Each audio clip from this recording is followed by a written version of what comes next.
Olá, eu sou a professora doutora Marilúcia Ferreira Romão e você vai estudar nesta videoaula sobre a anatomia do sistema digestório. Então vamos lá? Quando nós falamos em sistema digestório, nós fazemos referência a um sistema que contribui para a homeostasia corporal. Esta contribuição acontece tendo em vista a decomposição dos alimentos em formas que são absorvidas e utilizadas pelo corpo. Além disso, também absorve água, vitaminas, minerais e ainda elimina resíduos do nosso corpo. Em relação à parte funcional, tendo em vista a transformação dos alimentos em nutrientes, nós iniciamos identificando a ingestão. A ingestão acontece ao levarmos o alimento até a boca. A secreção está relacionada com a liberação de água, ácidos, tampões e enzimas do lume do canal alimentar. A mistura e a propulsão fazem referência ao bolo alimentar que é misturado e impulsionado adiante, bem como a digestão sinaliza a decomposição tanto mecânica quanto química dos alimentos. A absorção indica a passagem dos produtos digeridos para o sangue ou para a linfa e, por último, a defecação indica a eliminação de fezes do trato gastrointestinal. O canal alimentar é um tubo longo que inicia na boca, passa pela maior parte da faringe, é contínua inferiormente com o esôfago, a parte mais dilatada do canal alimentar, que é o estômago, é sequente inferiormente com o duodeno, o jejuno e o íleo e todo o intestino grosso que finaliza no ânus. No cadáver, este canal alimentar mede em torno de 9 metros e no indivíduo vivo mede em torno de 6,5 metros. Os órgãos anexos fazem referência aos dentes que nós encontramos dentro da cavidade oral, às glândulas salivares, ao fígado, à vesícula biliar, bem como o pâncreas. O peritônio representa a maior túnica serosa do nosso corpo. Ele é dividido em uma camada parietal, que está relacionada com a parede abdominal anterolateral, e uma camada visceral, que é a camada que reveste externamente algumas vísceras. A cavidade peritoneal é observada entre a lâmina parietal do peritônio e a lâmina visceral. Portanto, em condições normais, é considerado um espaço virtual. A maior extensão do peritônio faz referência ao chamado aumento maior. O aumento maior pende como um avental gorduroso em localização anterior no abdômen, ou seja, ele está relacionado com as alças do intestino delgado posteriormente e, histologicamente, é uma estrutura constituída por 4 camadas. São camadas bilaminares que seguem um curso descendente e ascendente. Isto sinaliza os pontos de fixação do aumento maior. A relação do aumento maior, tendo em vista a fixação, é com o colo transverso do intestino grosso, bem como a curvatura maior do estômago. O aumento menor relaciona o fígado com a curvatura menor do estômago, bem como o início do duodeno. Nós encontramos aqui 2 ligamentos, o ligamento hepatogástrico e o hepatoduodenal. Portanto, observem os pontos de fixação: fígado, curvatura menor do estômago e duodeno. A boca faz referência a todo este espaço interno que nós identificamos como cavidade oral. A cavidade oral é dividida em 2 espaços: um espaço central e mais amplo, que é a chamada cavidade própria da boca, e o espaço entre a gengiva e o lábio, que é chamado de vestíbulo da boca. Quando nós observamos em localização posterior, tendo em vista a cavidade oral, nós vamos então identificar uma região mais afilada, que é chamada de istmo das fauces. O istmo das fauces nada mais é do que a garganta. Em localização superior, nós vamos identificar o chamado palato duro. O palato duro é constituído anteriormente pela maxila e posteriormente pelo palatino. Esta estrutura central e cônica que nós identificamos é a chamada úvula. Toda essa estrutura posterior aqui, ela é chamada de palato mole. Portanto, nesta região posterior, nós não identificamos constituição óssea. Em relação à localização central, mediana e inferior, tendo em vista a língua, nós vamos identificar o frênulo lingual. As principais glândulas salivares são as seguintes: parótida, sublingual e submandibular. O ducto da glândula parótida desemboca ou se abre ao nível do segundo ou terceiro molar superior. A glândula sublingual, ela tem vários ductos que se abrem no assoalho da boca. E a glândula submandibular tem o seu ducto abrindo imediatamente lateral em relação ao frênulo lingual. A saliva é importante para lubrificar e dissolver os alimentos, bem como começa a decomposição química dos carboidratos e lipídios. A língua é um órgão predominantemente muscular.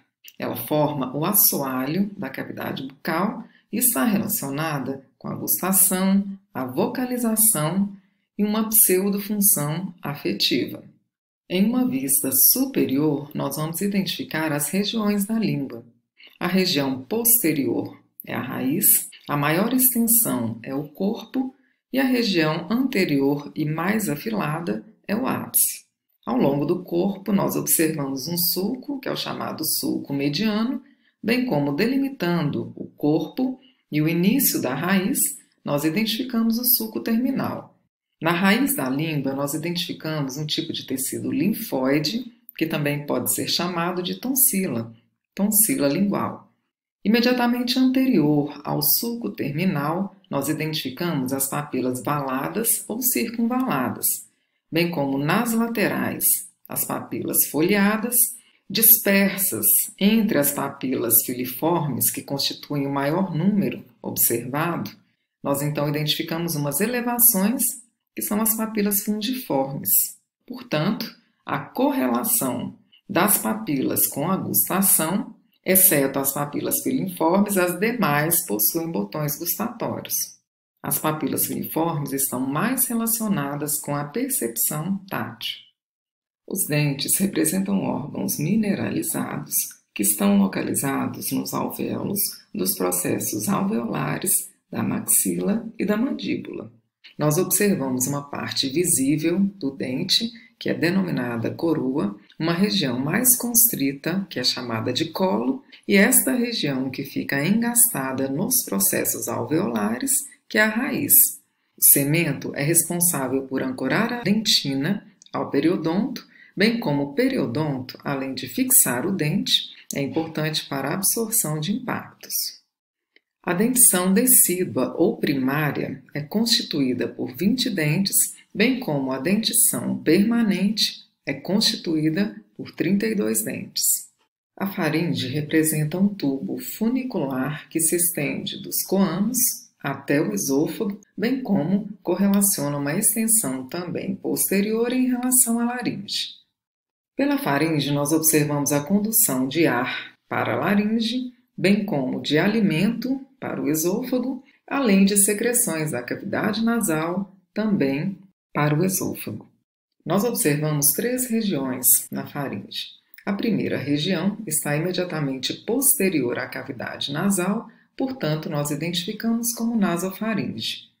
A segunda região, imediatamente posterior à cavidade oral, é a orofaringe, bem como a região inferior, na qual nós identificamos a laringe anteriormente, é a laringofaringe. O esôfago representa um tubo colapsável, ele está localizado imediatamente posterior à traqueia, a partir da região laríngea da faringe e finaliza imediatamente superior ao estômago. O esôfago mede em torno de 25 centímetros, ele é dividido em segmento cervical, segmento torácico e segmento abdominal. O segmento cervical é constituído por músculo estriado, o segmento médio ou torácico é constituído por músculo estriado e liso, bem como o segmento abdominal é constituído por músculo liso. As camadas são constituídas de superficial até a profunda pela lâmina adventícia, muscular, submucosa e mucosa. O estômago está localizado na cavidade abdominal. Ele possui as seguintes regiões. Superiormente, nós identificamos a cárdia. Imediatamente superior e lateral à cárdia, nós identificamos o fundo gástrico, bem como a maior extensão do estômago é identificada como corpo, e a última região é chamada de região pilórica. A região pilórica é dividida em antro pilórico e canal pilórico. Observem que o estômago possui 3 camadas musculares: uma camada superficial longitudinal, uma camada intermediária ou média, circular, e a camada mais profunda, oblíqua. Nas duas extremidades, ou seja, na extremidade superior e na extremidade inferior, nós identificamos os esfíncteres cárdico e pilórico, respectivamente.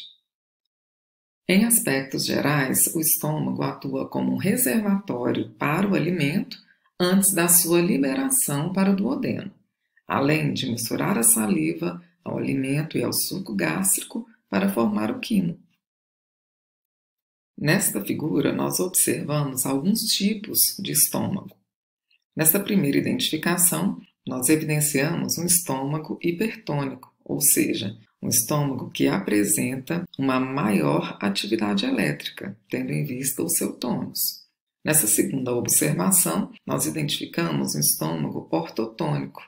Observem que o estômago ortotônico ele é mais verticalizado. Nesta terceira observação, nós identificamos um estômago hipotônico, ou seja, este é um estômago que apresenta uma menor atividade elétrica. E, por último, um estômago atônico. Aqui nós não identificamos a presença de tônus. Portanto, é mais comum observar a ausência de tônus no indivíduo sem vida. Em uma secção no plano frontal ou coronal do estômago, nós conseguimos observar a superfície interna. Dentro do estômago, nós vamos identificar essas elevações, que são as chamadas pregas gástricas. Relembrando as regiões, identificamos primeiro a região cárdica, imediatamente superior e lateral à cárdia, o fundo, a maior extensão como o corpo, e a última região, que é a parte pilórica, dividida em antro pilórico e canal pilórico. Lateralmente, nós identificamos uma curvatura maior e medialmente uma curvatura menor.